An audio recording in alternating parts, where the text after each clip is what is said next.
बायने की थाली।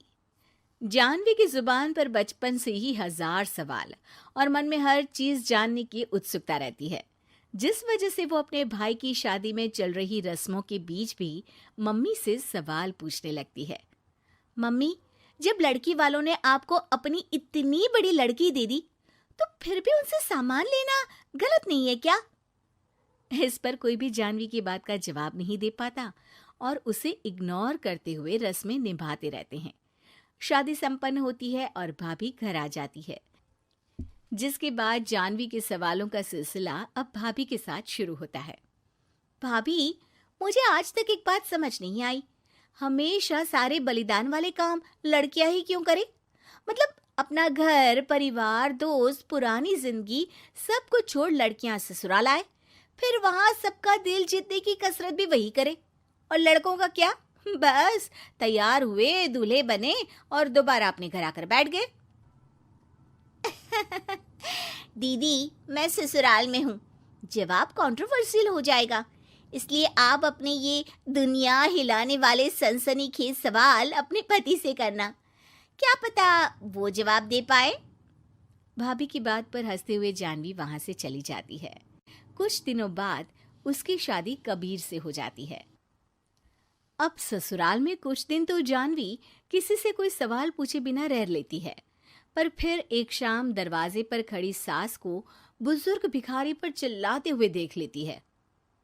अरे मुझे पता है तुम सबके पास खूब पैसा होता है, पर फिर भी हम जैसे शरीफ लोगों को परेशान करना होता है, और फिर जब कोई पैसे ना दे तो तुम उसका खून भी कर देते हो। क्रिमिनल होते हो तुम सबके सब।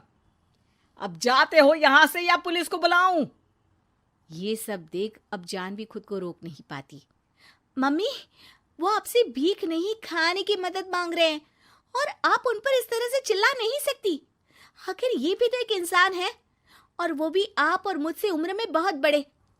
बाकी किसी चीज का नहीं तो कम से कम उनकी उम्र का ही ख्याल कर लीजिए। बहू का ऐसा रूप देख सास को तो जैसे शौक ही लग जाता है। जानवी भिखारी को खाना देकर वहां से भेज देती है, लेकिन इसके बाद से ही सास का उसके प्रति रवैया बदल जाता है। मुझे तो लगा था बहुत शांत बहू लेकर आई हूं, पर ये तो पूरी ज्वालामुखी निकली। अरे इतने दिनों से ये रंग क्या एक भिखारी के सामने अपनी सास की इज्जत उतारने के लिए छुपा कर रखे थे?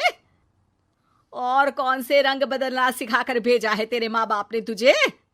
मम्मी जी, रंग का तो पता नहीं, लेकिन मेरे मम्मी पापा ने मुझे हर ढंग में गलत के खिलाफ खड़े होना जरूर सिखाकर भेजा है। बहू का जवाब सुन सास गुस्से में वहां से चली जाती है, जिस पर पीछे खड़ा सब कुछ सुन रहा कबीर जानवी के पास आता है। जानवी, मैं मानता हूं तुमने जो किया अच्छे के लिए किया, पर मम्मी से ऐसे नहीं बोलना चाहिए था। अब उन्हें मनाने की जिम्मेदारी तुम्हारी ही है। पर मैं कैसे? मुझे तो कुछ भी पता नहीं है। तो उसके लिए मैं हूं ना। कुछ दिनों में ही सकट का त्योहार आ रहा है, तुम बस बायने पर मम्मी को देने के लिए एक सुंदर साड़ी ले आना, तुम्हारा काम बन जाएगा। ये कहकर कबीर वहां से चला जाता है, लेकिन व्रत और त्योहारों से अनजान जानवी कंफ्यूजन में वहीं खड़ी रह जाती है, जिस पर वो भाभी को फोन लगाकर सारे व्रत और उनके महत्व समझती है। और उन्हें जानने के बाद वो बायने की साड़ी तो खरीद लाती है, लेकिन इसी के साथ उसके मन में अब नए सवाल पैदा होने लगते हैं। इसी तरह सकट के व्रत का दिन भी आ जाता है। हे भगवान, एक तो सुबह से भूखी, ऊपर से ये सवालों के बुलबुले पेट में उठकर और तहलका मचा रहे हैं। अब क्या करूं, किससे पूछूं? जानवी अपने आप से ये सब बोल ही रही होती है कि सास और कबीर उसके सामने आ जाते हैं। बायने और पूजा की सब तैयारी कर ली? हाँ जी, वो तो कर ली, पर क्या पर? फिर कोई सवाल है? पूछ लो, कहीं पेट में उसे रखे रखे एसिडिटी ना हो जाए। ज्यादा कुछ नहीं, बस पूछना था कि जब ये व्रत बच्चों और दाम्पत्य जीवन की सुख शांति के लिए होता है, फिर इसमें व्रत सिर्फ हम लेडीज ही क्यों रखती हैं? हिस्सेदारी तो दोनों की होती है ना? जानवी की बात सुन इस बार तो सास भी सोचने पर मजबूर हो जाती हैं। ये तो मुझे नहीं पता और ना हमने कभी किसी से पूछा। बस जो बड़े बुजुर्ग रिवाज बना गए वही चल रहे हैं। इसकी भी कोई वजह जरूर होगी। अच्छा, और ये बायने की वजह? अब बायने से तुम्हें क्या दिक्कत है? नहीं नहीं, दिक्कत कोई नहीं है। बस सोचती हूँ कि अगर व्रत बच्चों या पति के लिए होता है तो हमेशा हर चीज का गिफ्ट सिर्फ सास को ही क्यों मिलता है? अरे पति के नाम पर व्रत है तो उन्हें, और बच्चों के नाम पर जो व्रत है उनमें बच्चों को क्यों गिफ्ट नहीं दी जाती?